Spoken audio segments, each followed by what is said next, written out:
look at the power of the human spirit, and more than just the spirit, the power of the mind. Some people say that the brain is a computer, but he said, no, beyond that, there is something, there is deity within you. There is that, that spark, that divine thing, and it stems from creation, that thing that is soul. So the idea of spirituality, the idea of a disembodied spirit, the idea of something going on outside of this, it's nice to think about it, but it doesn't have to be for us to give a shit about how miraculous the world around us is and what's going on right now. You can't believe anything until you have direct perception of it. And so I wanted to go deeper and deeper into that. My God in my life, God is love, pure love. Love is an incredible power. I feel like when you get to the metaphorical gates of Peter, really all they're going to ask you is, were you kind? And maybe the whole point of this little tiny blink of an eye that we're here is just to decrease the suffering through kindness and other thoughtful acts. We are one species, and we are endangered. And it's what this 3.5 pound gland that we have, the one cure lies within the same thing that is causing a lot of the pain. And I believe that everything that we do, everything that we create is nature expressing itself the same way that when a flower grows out of the ground or a tree grows out of the ground, it's nature expressing itself. You always have to realize that you're constantly in the state of becoming, and as long as you can stay in that realm, you'll sort of be all right. Always go a little further into the water than you feel you're capable of being in. Go a little bit out of your depth, and when you don't feel that your feet are quite touching the bottom, you're just about in the right place to do something exciting. The whole thing is to change, try and make everything better and better, and that's what the physical world is about, is change. Don't rush down the hill, walk down. You have a good time. Life's pretty amazing, especially after rehab and heart surgery. It's really amazing.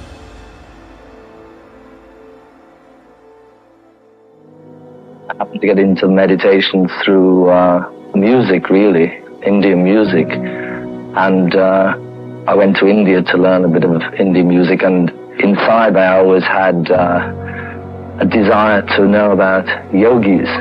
And I can't explain that one. It's just something that's been in me from some time in the past. And I wanted to know about that. So I had the opportunity to find out about it in India. And consequently, that led into meditation, because really the only reason to be living is to have complete, full knowledge, full bliss consciousness. Everything else is just mundane and secondary. I wanted to know some method of enlarging my own consciousness, and that's meditation. It's been there millions of years, and knock and the door will be opened. The thing that really got me interested was, after being brought up as a Catholic until I was about 13, I couldn't take it any longer because it was just full of hypocrisy. The teachings of an Indian called Vivekananda, which really impressed me. He said, if there's a God, we must see him. If there's a soul, we must perceive it. Otherwise, it's better not to believe. It's better to be an outspoken atheist than a hypocrite. And this, for me, going to India and hearing somebody saying, no, you can't believe anything until you have direct perception of it. And I thought, wow, fantastic, at last, find somebody who makes some sense. And so I wanted to go deeper and deeper into that. The whole basis of religion is to have the experience, have that perception. So there's these methods for God perception, self-realization, which is yoga and meditation, and the process you have to get from a spiritual master, somebody who's an authority on this sort of thing. And the technique we did with Maharishi Mahesh Yogi was a form of silent meditation, which, you can transcend. The purpose is to transcend from this relative state of consciousness to an absolute state of consciousness. People think this is me, and this isn't me, this is just a bag of bones. Basically, everybody is spirit, which is really what Christ was here to tell everybody about. The kingdom of heaven that lies within, which is the state of being, pure consciousness.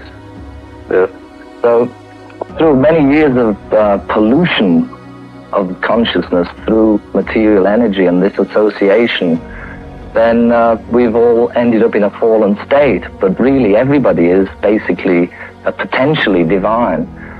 So yoga, all these methods are really ancient methods just to further pollution of your system and consciousness and to cleanse the system. The whole thing, the purity that they talk about in religion is really a mental, physical and spiritual purity, which is obtained through discipline and through practice.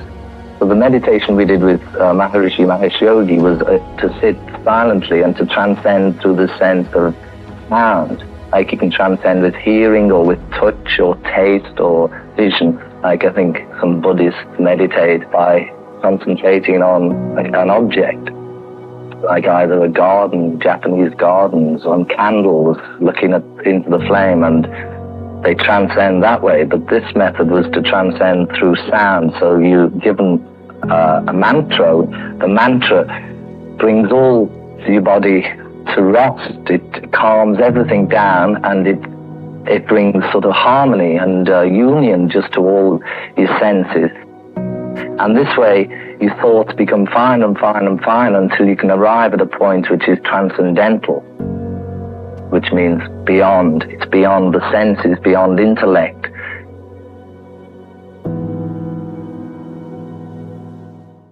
My 5th birthday, actually, on my birthday, was the day that men first walked on the moon.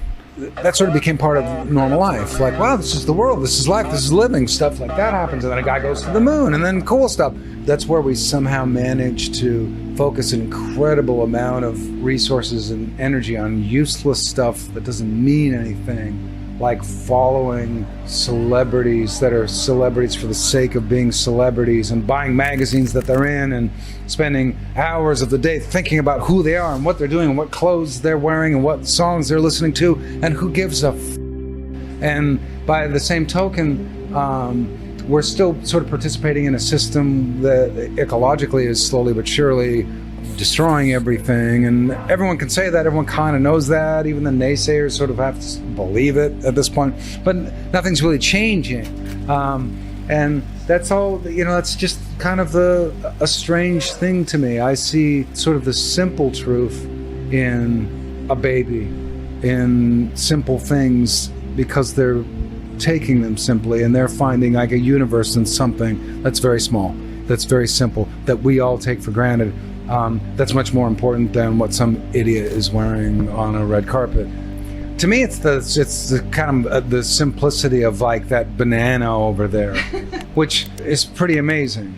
And that sounds like a stupid thing to say, but it's true. It's pretty amazing how it got here. And what always occurs to me is children, having children, watching them grow up, seeing them as babies, taking this almost kind of smug, sort of superior attitude that the adults take around children as though they're smarter, while observing at the same time all of the areas where children are actually much smarter than adults, and the big smart adults not really seeing it. And it's that sort of simplicity, it's that banana that's in front of you, it's that they're living in the moment and seeing everything sort of that is right there. They're not complicating anything, they're not preoccupied with things that are completely unnecessary. Therefore, they're kind of there and open to see sort of the miracles of life. You and me and this nice gentleman holding the camera. When we die, there's nothing left, no memories. We don't exist anymore, it's lights out. It doesn't make where we are and what we're seeing and what our experience is less important or less amazing. It's still just as incredible and just as miraculous.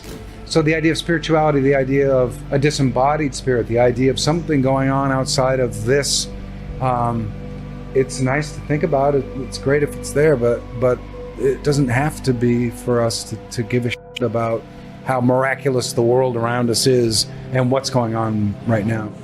The hardest of the hard, the gangsters of LA. I'll be riding down the Sunset Boulevard, and I'll hear Under the Bridge coming out of a lowrider, and it is the toughest, scariest, most loked out looking dudes just melting with Under the Bridge. I'm like, okay, that was a day well spent, writing that song. A song on our new record called Under the Bridge, which is a ballad, if you will. And that song came about because during the course of my life, I was what you might call a hardcore junkie for many years. And during that point in my life, it was a very sad time, and everything that was beautiful and precious and sacred to me sort of took a back seat as my need for this chemical dependency just got more and more disgusting and insane. And unfortunately, I've been clean for 3 years now, and my life took some massive changes, and everything that was sacred and beautiful that I had lost has now come back to me more than I could have ever hoped for. But during that time, I reached some ultimately low depths of incomprehensible demoralization, which are very much in my memory. And part of that incomprehensible demoralization is loneliness. And that's something that I think every drug addict can relate to, is there's this incredible deep sense of loneliness, of emptiness that you're trying to fill up with whatever it is you find. And in my case, it was drugs. So sometimes I get these bursts of loneliness that kind of remind me of that point in my life. And one day I was driving back from rehearsal for this last record that we were writing, and I got one of those bursts of loneliness, and I didn't really feel like there was a single soul in the universe that I could connect with, on a gut level, on a heart level, on a spiritual level, on a level of love. I just felt like I was all by myself. So I started singing to myself on the freeway, on the Hollywood freeway, coming back from rehearsal. And without thinking about anything, an entire song came through my head. And when I got home, I wrote it down. And the crux of the song is based on loneliness. And there's this one little lyrical phrase that comes in at the very end of the song, which says, "Under the bridge downtown is where I drew some blood. Under the bridge downtown, forgot about my love. Under the bridge downtown, I could not get enough. Under the bridge downtown, I gave my life away." And what that was referring to was a point in time about 5 years ago when I had nothing in my life. I had no friends or places to live or automobiles or relationships with my family. And all I had was this connection of mine named Mario, who was a Mexican mafia ex-convict, and he and I would stroll the streets of downtown looking for our next score. And on one particular afternoon, it was very hot in the middle of summer, and I'd been up for days, and he and I found what we were looking for, and we went to this bridge that was downtown in the middle of Los Angeles in this ghetto, and it was a freeway bridge. And there was a little passageway that you had to go to get under the bridge, and only certain members of this Mexican gang, which were all ex-convicts, were allowed to go in there. And the reason that they let me in is because this guy Mario said that I was going out with his sister, which was a lie, just so we could go in there and do what it is we wanted to do, which was to use these particular drugs we had just gotten. And that always sticks in my brain as a low point in my life, basically, about as low as I could get. And the chorus of the song is, I don't ever want to feel like I did that day. Take me to the place I love. Take me all the way. The place I love is where I am now. Making music with my band, which is, to me, the most sacred thing that I have going is creating sound with my best friends. I think the force that created us is expressing itself through our existence. I don't believe that a musical idea starts in your brain. I believe it starts at a place before that we don't have any direct contact with. And I believe that everything that we do, everything that we create is nature expressing itself the same way that when a flower grows out of the ground or a tree grows out of the ground, it's nature expressing itself. And you might say that the tree is expressing itself by the way its branches move out, but it's the force that drives nature. The tree is the visible thing that appears to our senses, but I don't at all believe it's the source of why everything is perpetuated all the time, And music it's an ineffable thing that I don't think words can really do any good to give us any true understanding of. We are able to make contact with that creative force of the universe, or the source, or God, or whatever you want to call it. We're able to sort of connect with the intelligence of this by learning a musical language, learning a musical instrument, learning how to identify a sound and a feeling, and to be able to learn how to gradually express that feeling through an instrument. The idea of somebody considering themselves responsible for a piece of music is ridiculous. We're only acting into the laws of nature that have given us the possibilities that we're exploring with the intelligence that we've been given. You know, something like the frequency spectrum from low to high. That's here whether we're here or not. It exists as part of the structure of physical reality, and our brains are learning to interact with it through learning an instrument, you know, or through using our voice in a certain way. But the possibilities are presented in this kind of invisible, silent way. They're just there, you know. The laws of acoustics are what they are. The frequency spectrum is what it is. The 12-note to the octave scale was just something waiting to be discovered, but which was already a mathematical possibility. It's that way with any piece of music. I think it's been the big lie that's been perpetuated ever since the star-making machine of Hollywood started, that the thing responsible for a great actor or a great musician, it's just been continued by the music business, is they get this idea into the public's head that it's the physical image of the person and the name of the person that is responsible for the creation of what they do. That's not what creates it. What creates it is the imagination, and the thing that makes it possible for one person to be in the right place at the right time in their life to create the things that they create. It has to do with a really complex structure of the mind and the soul and the nervous system. All these unknown things that are taking place in the subconscious, which can be just as much structured by terrible things as it can by good. You know, a person could be nothing but abused and put down their whole life, and for whatever reason, their will to live, their love for music, their feeling for music, and all the fucked up things that have happened to them all combined to make perfection, you know. I mean, just for example, somebody like Jimi Hendrix having a really difficult life growing up, nevertheless, that was exactly what made him the person who was capable of doing the beautiful, perfect music that he did.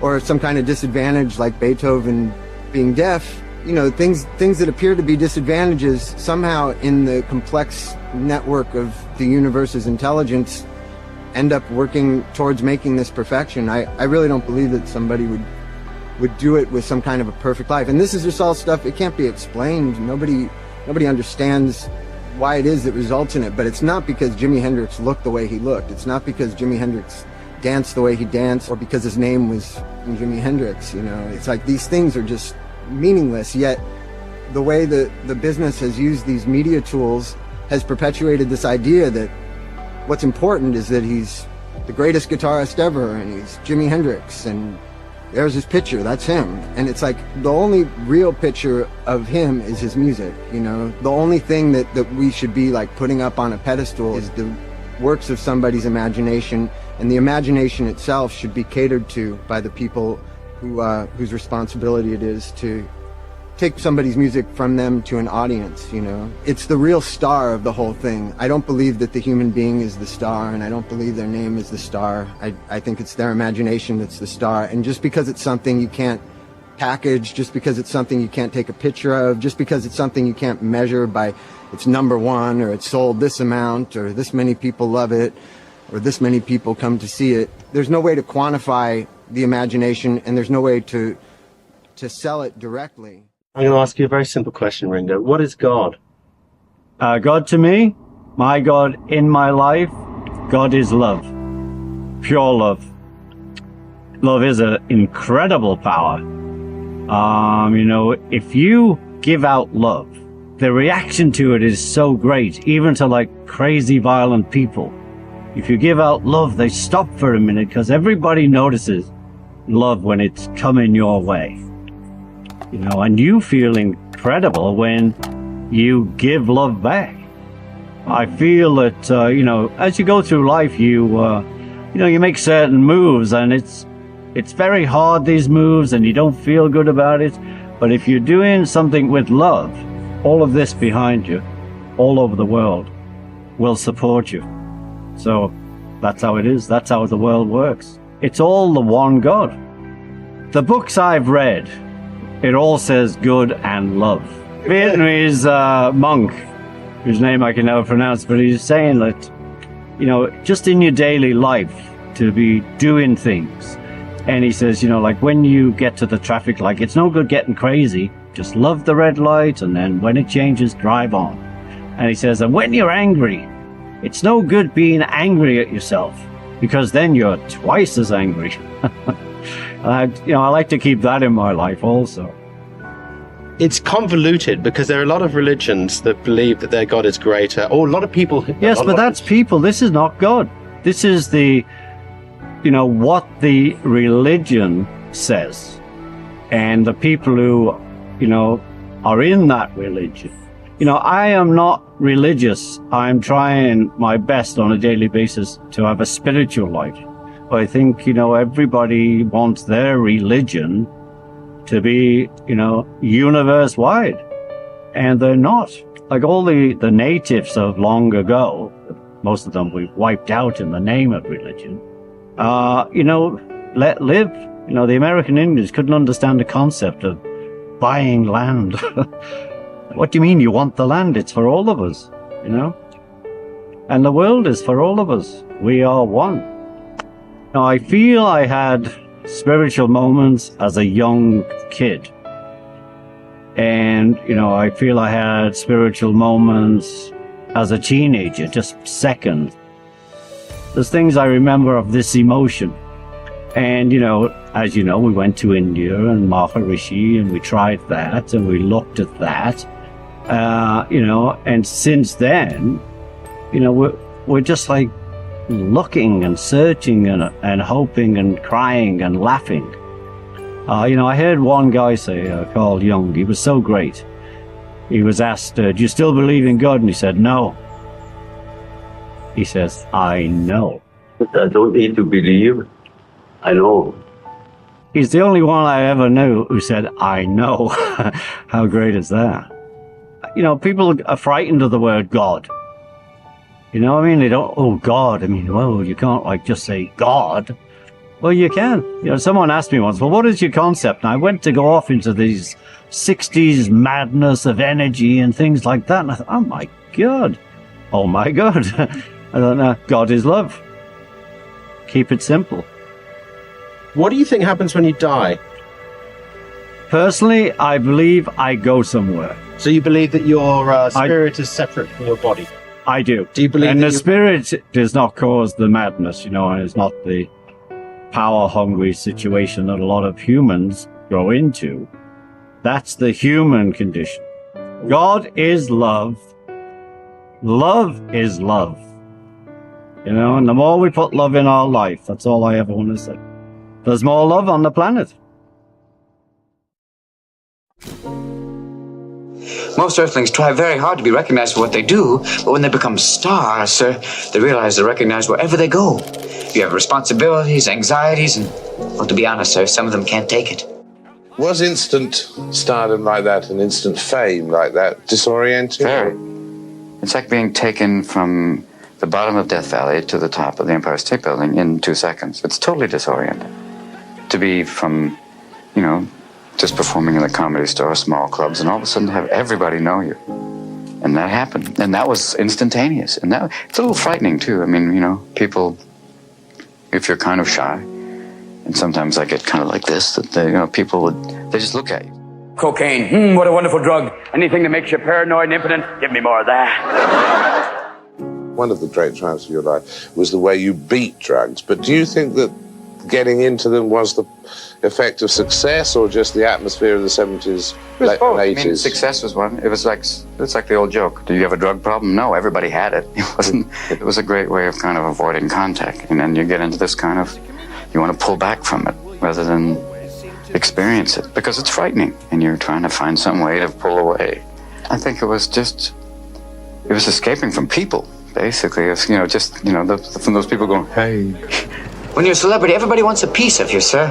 Unless you can say no, there'll be no pieces left for yourself. Sometimes it was the fear of failure. It was that thing of, if you didn't notice, you wouldn't, because it was coming so fast, it was that fear, when's it going to go? Rather than just keep, finding and doing different things. Cocaine actually made me almost not sleepy, but would just shut me down. I would get like this. And I think that's why I did it.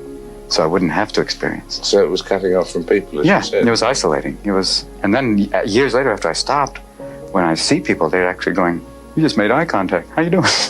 Because most of the time you didn't have to. It was a great chance not to look at people. It was, this. I couldn't see anymore. It's because, once again, it's the brain. The brain, once it tastes it, will want to go back up to the same level. Will demand that because it's psychologically addicting. They found that out. And how long did it take you to feel that sense of liberation that you mentioned Richard Pryor felt? It took you about a year. Someone said you're liberated when you don't talk about it, when you don't mention or you don't have to say anything, when it doesn't appear in your subconscious, when it's just gone. Something very freeing about having your mind back and in your control. The ideas that you find will get you the same kind of stimulus. And then what other things happen is you start to relate to people again. And as you come back into the world and relate to them, they're stimulating and realizing that can be quite wonderful. Conversations with friends, playing with your child. All of these things can be just as stimulating and wonderfully so and nourishing. And then all of a sudden you start to come back. It's just a process of that, of building that in again. You treat a disease, you win, you lose. You treat a person, I guarantee you'll win no matter what the outcome. Providing a security of acknowledging who I am and saying, I love that. I love what you are. Don't be afraid. And it's like, then that frees you up. You really do? Me? I used to talk about myself. I used to have this image that I was kind of like this, almost like a dwarf, because I've been called that in school. I was like this little short, furry guy. And then I said, I love that. Really? But that's been the process, and it's so wonderful, and it's growing. And you learn and you go through, and it's been tough. And the way that all of Oliver's work is, he makes you examine these supposedly negative and horrifying things from another perspective and say, yes, these are, there is great pain in aspects to that, but he also said, look at the power of the human spirit, and more than just the spirit, the power of the mind, and distinguishing between the mind and the brain. Some people say that the brain is a computer, but he said, no, beyond that, there is something, there is deity within you. There is that, that spark, that divine thing, and it stems from creation, that thing that is soul.